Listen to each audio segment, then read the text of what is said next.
হাসিনার অবৈধ শাসন দীর্ঘায়িত করতে গুরুত্বপূর্ণ ভূমিকা রেখেছিলেন হাসিনার বিশ্বস্ত আমলারা।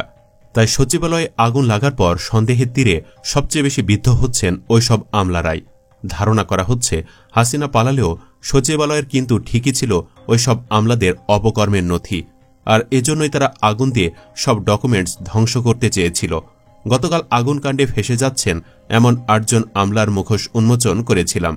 আজ দ্বিতীয় পর্বে হাসিনার বিশ্বস্ত আরও 8 জন আমলাকে নিয়ে আলোচনা করব, যারা ছিলেন হাসিনার সমস্ত অপকর্মের সঙ্গী। চলুন তাহলে একে একে দেখে নেওয়া যাক কারা এই 8 জন কুখ্যাত আমলা যারা আগুনকাণ্ডে ফেঁসে যেতে পারেন। নাম্বার 1, হেদায়েতুল্লাহ আল মামুন। আগুনে পুড়ে গেছে অর্থ বিভাগের দফতর, আর এই হেদায়েতুল্লাহ আল মামুন অর্থ বিভাগেরই সিনিয়র সচিব ছিলেন। এজন্যই আগুনকাণ্ডে মামুন জড়িত কিনা অবশ্যই খতিয়ে দেখা দরকার। 2014 সালের জুলাইয়ে হেদায়েতুল্লাহ আল মামুন জ্যেষ্ঠ সচিব হিসাবে বাণিজ্য মন্ত্রণালয়ে যোগ দেন। এর আগে তিনি তথ্য মন্ত্রণালয়, সংস্কৃতি বিষয়ক মন্ত্রণালয়, বেসরকারি বিমান চলাচল ও পর্যটন মন্ত্রণালয়ের সচিব পদে দায়িত্ব পালন করেন। নাম্বার 2, আবুল কালাম আজাদ। দেশের বিদ্যুৎ খাতের বর্তমান অব্যবস্থাপনা ও আর্থিক চাপ তৈরির জন্য দায়ী করা হয় সাবেক বিদ্যুৎ সচিব আবুল কালাম আজাদকে। শেখ হাসিনা সরকারের আমলে সরকারের সবচেয়ে প্রভাবশালী আমলাদের অন্যতম ছিলেন তিনি। 2009 থেকে 2012 সাল পর্যন্ত সরকারের বিদ্যুৎ বিভাগের সচিব হিসাবে কাজ করেন তিনি। পরে ইআরডি সচিব, প্রধানমন্ত্রীর কার্যালয়ের মুখ্য সচিব ও এসডিসি বিষয়ক সমন্বয়ক হিসাবেও নিয়োজিত ছিলেন তিনি। দেশের বিদ্যুৎ খাত বেসরকারি উদ্যোক্তা নির্ভর হয়ে উঠেছিল তার হাত ধরেই। তিনি বিদ্যুৎ কেন্দ্রগুলোকে বসিয়ে বেতন দেওয়ার রীতি কুইক রেন্টাল নামক অর্থ লোপাটের কারিগর ছিলেন। শেখ হাসিনা সরকারের প্রতি আনুগত্যের পুরস্কার হিসাবে দ্বাদশ সংসদ নির্বাচনে জামালপুর 5 আসনে আওয়ামী লীগ থেকে মনোনয়ন পেয়ে এমপি হয়েছিলেন তিনি। যেহেতু সচিবালয়ে তার সমস্ত দুর্নীতির প্রমাণ রয়েছে, তাই এই আমলা আগুনকাণ্ডে জড়িত কিনা তা খতিয়ে দেখা উচিত। নাম্বার 3, মোহাম্মদ সাদিক। দ্বাদশ জাতীয় সংসদ নির্বাচনে আওয়ামী লীগের মনোনয়নে নির্বাচিত হয়েছিলেন A82 ব্যাচের আরেক আমলা মোহাম্মদ সাদিক। সরকারি কর্ম কমিশন পিএসসির সাবেক চেয়ারম্যান গত নির্বাচনে এমপি হন সুনামগঞ্জ 4 আসন থেকে। জনপ্রশাসন মন্ত্রণালয় সম্পর্কিত সংসদীয় স্থায়ী কমিটির সভাপতিও করা হয় তাকে। প্রশাসনে থাকাকালে Bangladesh institute of administration and management ফাউন্ডেশনের মহাপরিচালক এবং বাংলাদেশ সিভিল সার্ভিস প্রশাসন একাডেমির পরিচালক ও ভারপ্রাপ্ত মহাপরিচালক পদে দায়িত্ব পালন করেছেন তিনি। 2016 সালের মে মাসে তিনি পিএসসির চেয়ারম্যান হিসাবে যোগ দেন। এর আগে 2014 সালের 3 নভেম্বর থেকে কমিশনের সদস্য হিসাবে দায়িত্ব পালন করেন। চাকরি শেষে আওয়ামী লীগের রাজনীতিতে সক্রিয় হন তিনি। দ্বাদশ জাতীয় সংসদে আওয়ামী লীগের মনোনয়নে তিনি সংসদ সদস্য নির্বাচিত হন। সচিবালয়ের আগুনকাণ্ডে তিনিও ফেঁসে যেতে পারেন। নাম্বার 4, আলী ইমাম মজুমদার। কথায় আছে শস্যের ভিতরেই ভূত, তেমনি একজন আমলা হচ্ছেন আলী ইমাম মজুমদার, যিনি ছিলেন হাসিনার সমস্ত অপকর্মের সাক্ষী। অথচ সবাইকে অবাক করে দিয়ে চলতি 12 আগস্ট আলী ইমাম মজুমদারকে বর্তমান অন্তর্বর্তী সরকারের প্রধান উপদেষ্টার বিশেষ সহকারীর দায়িত্ব দেওয়া হয়। পরে 16 আগস্ট তিনি ব্যক্তিগত সহকারীর পরিবর্তে উপদেষ্টা হিসাবে শপথ গ্রহণ করেন। খোঁজ নিয়ে জানা গেছে ড মোহাম্মদ ইউনূসের নেতৃত্বাধীন অন্তর্বর্তী সরকারের জনপ্রশাসন ঢেলে সাজানোর কাজে প্রধান উপদেষ্টাকে সহযোগিতা করছেন তিনি, আর এজন্য তিনি কাজে লাগাচ্ছেন তার একজন সাবেক ব্যক্তিগত সহকারীকে। আমি বলবো না তিনি আগুনকাণ্ডে জড়িত, কিন্তু হাসিনার সময়ের এই আমলা কেন আবার নিয়োগ পেয়েছেন সেটি চিন্তার বিষয়। নাম্বার 5, কামাল আব্দুল নাসের চৌধুরী। 1982 ব্যাচের আরেক আমলা কামাল আব্দুল নাসের চৌধুরী শেখ হাসিনার উপদেষ্টা হিসাবে নিয়োগ পান গত 7 জানুয়ারি নির্বাচনের পর। এর আগে তিনি প্রধানমন্ত্রীর কার্যালয়ের মুখ্য সচিব ছিলেন। আগে শেখ মুজিবুর রহমানের জন্মশতবার্ষিকী উদযাপন নামক তামাশার জাতীয় কমিটি বাস্তবায়নের প্রধান সমন্বয়ক হিসেবেও দায়িত্ব পালন করেছিলেন। শেখ হাসিনার কর্তৃত্ববাদী শাসনামলে সবচেয়ে প্রভাবশালী আমলাদের অন্যতম ধরা হতো তাকেও। আমি নিশ্চিত সঠিক তদন্তে কামালের নাম বাদ পড়বে না নিশ্চয়ই। নাম্বার 6, মোহাম্মদ শফিউল আলম।